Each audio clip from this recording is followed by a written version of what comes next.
School choice tax credits are one step closer to becoming Idaho law, offering parents up to $5,000 for sending their kids to non-public schools.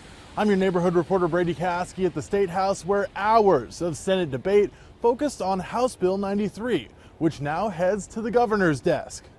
House Bill 93 fostered a heated debate for several hours on the Senate floor Wednesday. House Bill 93 ultimately passing in a 20-15 vote. The bill will provide a refundable tax credit up to $5,000 per student to parents for, quote, qualified expenses related to attending non-public schools.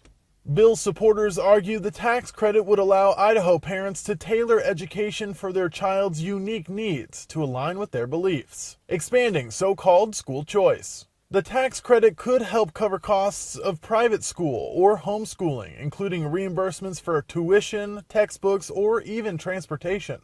I believe that they have a right to provide for their child, with their hard-earned dollars, the education that fits them the best. Parents are to select a non-public school that could be a private school, micro school, or learning pod. I refuse to let the concerns that I have overshadow the good that I think can come from this.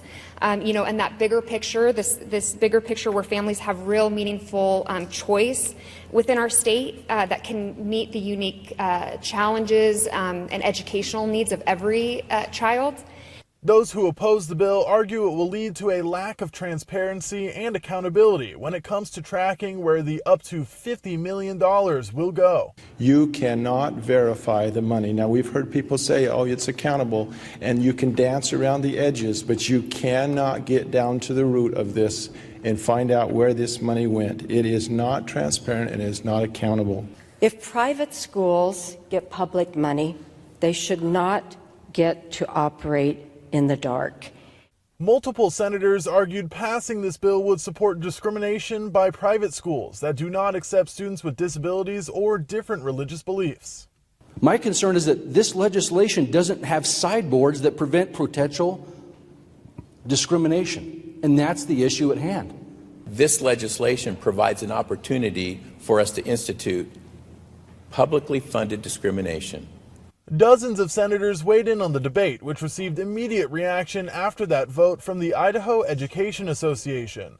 The organization calling on Governor Brad Little to veto the bill, saying in part the bill, quote, ignores the governor's call for voucher legislation to be fair, responsible, transparent, and accountable, in the same way public schools are accountable to elected officials, parents, and taxpayers.